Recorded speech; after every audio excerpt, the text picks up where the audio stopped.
Today is a day of empowerment and time for you to break through your barriers. And why do I say that? Because of our fabulous guest, Alma Chopra.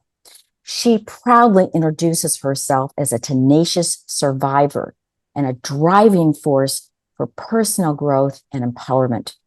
Despite being diagnosed with cerebellar ataxia, which is an uncommon condition, it affects muscular coordination, and it makes it very difficult to control movements. And this was only at age 10 she was diagnosed with this. She has triumphed over adversity, breaking barriers, while being a trailblazer of resilience. Welcome, welcome, welcome, and all the way from India as well. Alma. Thank you. Thank you for having me, Jody. Oh, it's really a joy. And I got to know something. How are you living in the energy of your legacy now? So I think for quite a while, I was running towards a cure. Being diagnosed at such a young age, a lot of my teenage years, early adulthood was affected. And I think at a certain point, I was able to turn the tables and say, okay, well, this is me. And, I'm living with this, but how can I turn this around now and live my life properly? So like you said before, I was living in the shadows, afraid of my different ability, afraid of what it could do to me, what the prognosis I had, what the future held for me, or what it didn't hold for me. And I think now what I have been able to do is understand what I have. I've been able to impart my, I think, knowledge, or if you want to say support, through what I've learned to people like myself, or people who are struggling with similar challenges.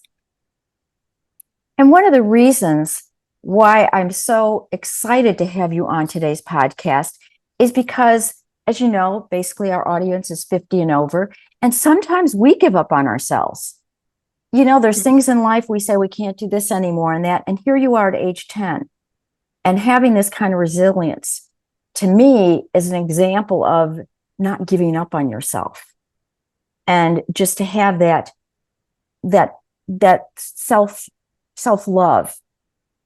And I think that hopefully our audience will hear that when they think about, I'm too old for, or I can't do this or that because of age or because of some other quote unquote barrier.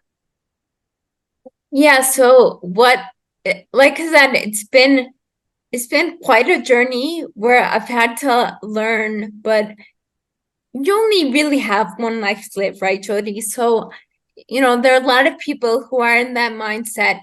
Yeah, I'm too old, or I'm not able enough to do X, Y, or Z. But essentially, that's limiting yourself, right? But if you just break through and you don't succumb to the belief that you're limited to your body, your functions, or whatever it is, then the abilities come more easily to you. And you say it comes easily. At the same time, I find for myself, there are times I just need to push myself because I don't really, the option is to feel more comfortable in my area. And yet when I push myself is when I really feel more alive. I don't know if you find that for yourself. Yes, I do. I really believe in confidence hack that I was talking about today. I really believe in fake it till you make it, because that's when I push myself, right? Like I used to not have enough confidence to do this or to do that or to stand up for myself. But if you push yourself and you fake yourself out to the point of doing it, then you will believe that, hey, I can do this. So not only does it give you confidence, but it breaks your barriers, which you only thought you were pretending to do. You said something. I was reading your post the other day in LinkedIn, and you said breaking free from mental barriers is like shedding an old skin and stepping into a realm of newfound potential. Can you Yes. comment on that? I was curious about that. So I think it's all in your mind, right? So your mind is your greatest dungeon, right? And I was actually referring to a quote from William Shakespeare, wherein he does say that your mind is your biggest dungeon, right? But once you can break free from that dungeon, you'll see that there really your limitations is your mind construct, right? For example, I have my ataxia, which is what I was diagnosed with, prevents me from coordinated movements and from doing a lot of activities, physical activities. But that doesn't stop me from trying to jump, trying to run, trying to play soccer. It's just about, the drive you have and the will you have to do it, right? So I sincerely believe that once you can get out of your mind, you can enjoy the moment and live the way you want to live. That is so interesting. And another thing you said, what did you say? The labyrinth of limiting thoughts, the labyrinth. And I thought that was really, really insightful. Because isn't it a labyrinth of limiting thoughts? And how do you get out of that labyrinth? It's hard because one thought leads to another, right? So it's about changing the cycle that like, for example, depression. What is depression? It's rumination on maybe past event and anxiety, right? It's a cyclical emotion. So similarly, your limiting thoughts are cyclical, right? Oh, I can't do this. Oh, but what if? Oh, I'm scared. Oh, but once you just change the mindset a little bit, you break free from that labyrinth, right? So that's what I was referring to. What is your view about community and how that might play into it or not? I think community actually plays a huge role in forming these thoughts. One of the reasons I was blessed with being able to turn the tables in my story was because I didn't pay much heed to the outside world defining, your limitations are, telling you girls should be these measurements. I didn't really, I had the privilege of not having to define myself by outwardly standards. I had my own standards, and that's how I lived, and that's why I've come so far. So I really believe that if you want to overcome, you need to stop listening and comparing yourself to the outside world all the time. Yeah, absolutely. Comparing my insides to others' outsides and what we perceive, because, and I agree with you, because we really don't know what it took for that person to get what we perceive as success, however we define that success, be it looking like a model if we think that's success, or overcoming something, whatever it is. And I think I know for myself, that's one of the biggest things I need to watch, because to remember that we don't know what goes on behind those closed doors, be it in their mind or what they're sharing with us, Yeah. That reminds me of a quote I came across quite a few years ago. It's went something like, always be kind because you never know what the other person went through, right? So I think that goes to what you're saying. You never know how the person got to where they are. Everyone has their own story. Everyone has their own threshold of pain, right? So you can't really compare two people because their threshold of pain, what they can experience, their melting point, it's all different. It's all different.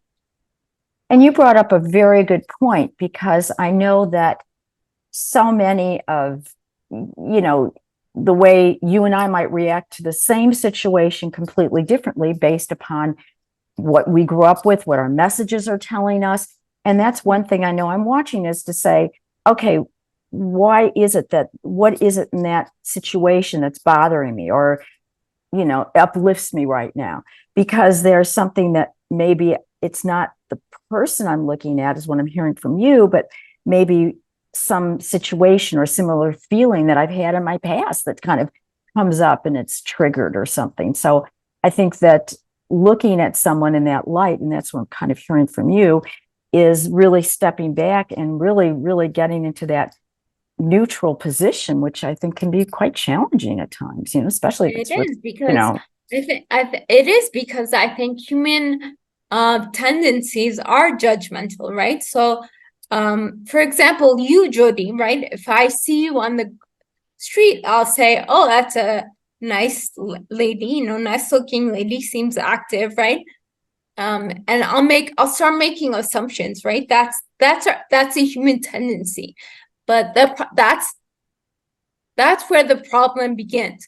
We start making assumptions based on how you look and how you act and how you react, but they're not justified, because I don't know what the thinking is. I don't know what the experiences are that made you come to those reactions or those actions or those decisions. Well said. Yeah, I so agree with you. And what kind of, you mentioned one quote. Do you have another quote that you like? I mean, I really could resonate with that other quote by any chance. I'm just curious. So I'm a writer. So I have a lot of things that I've written. So one of my favorite quotes, though, is by an author, not American, Groucho Marx. It's blessed are those, blessed are the cracked, for those are the ones that let the light in. So, I was attracted to this quote when I was really young, and I don't know if I understood it that much when I was younger, but now it resonates so deeply with me. And to me, what the quote signifies is that the people who you think are a little bit, like, whatever you think, crazy or disabled or depressed or loco, they're actually the ones that are the most sane. We think they're crazy, but that's us projecting on them, right? So to this day, that's one of my favorite quotes that I always like looking back upon. I loved Groucho Marx. I loved him. And when you were saying that, I was thinking about how just nowadays it's not considered so weird or bizarre to think about holistic this or holistic ways of looking at education or health. And I mean, I can tell you what 20, 30 years ago, people would think, oh my God, wacko, wacko, wacko. And that has been now scientifically proven that a lot of the things with energy, things like that, are really very much based in our everyday acceptance now. Yes. Yeah. And I think it's growing, right? I think like the energy that you speak of, I think my personal belief is that it's a real thing. I'm a very spiritual person. That faith is one of the things, is one of my driving forces. And so I wholeheartedly believe in the energies, and it's, along with the energies, it's the universal energy that comes into our mind, that can change our mind. What does spiritualness mean to you? So I think spirituality, I think it means having faith that there's something greater that that can help the movement of the energy. So, for example, when I was younger, and my first spiritual awakening was that I have a purpose in my life. I think I was about 20 at the time. So quite a while after I was diagnosed, I realized that I wasn't just put here to be in pain and to suffer and for people to pity me, but I was put here on earth for a reason, whatever that reason is. I believe that, there's a reason you have your parents, there's a reason there are certain friends that come into your life for years or a month, or that just come and go within weeks. I believe in these things. And once I believed that I had a purpose to my life, right? That's when the table like tetronics, the table started shifting very slowly. That was the first seed of belief that I got. Yeah. And I think that our purpose can change as well when we accept because I'm hearing that obviously you did accept, and you accepted what you, I don't know what you call it, limitations physically, but however, spiritually, there are no limitations. And at all. And what I thought was interesting when you just said you had a purpose, that you said when you were 20, I had not even known my purpose. I still even wonder what my purpose is at times, to be honest with you. And I think that that's something that is really, really inspiring to know that at 20 years old, you knew what your goal or what resonated for you in your life. So, just to make that a little bit clear, Jody, I didn't know what my purpose was. So, I'll start at the beginning. When I was diagnosed, I didn't have a prognosis. I was like an unknown child. They didn't know why I was diagnosed, so blood was diagnosed, and they didn't really know how I was going to end up, right? So I was kind of a question mark. So even when I was spiritually awakened, it was still question mark. Now, I knew in my heart at that point that I had a purpose, right? I was just going through the kind of the doldrums, the actions, but when I got older, when I was able enough, right, like I am now, I would be able to reach my potential. So at that point, I was in college and I didn't know what my purpose was. So again, it was like, okay, I have a purpose, but again, question mark, right? So it was still question mark, but I think I was able to go on because I was able to know that, okay, there's a light at the end of the tunnel. Wow. Well, I really would love our audience to know what you can offer them. Would you like to share with that what you can offer our audience, please? Yeah, so despite any age differences, I would want to offer my support in terms of what I've learned and how I can help anyone at any age construct their own bold new narrative. Boldness is one of the things I pride myself on. So that's one of the things that I try to embody and then give out to people that I support. In addition to this, I'm also a disability activist. So if anyone wants to connect with me on that front, I'm always available because that is my mission. And it's a very important one that I think we all need, especially in our somewhat fractured world today. Yes. Thank you so much for being a part of Life Maven podcast and uplifting us all. Thank you, Jody.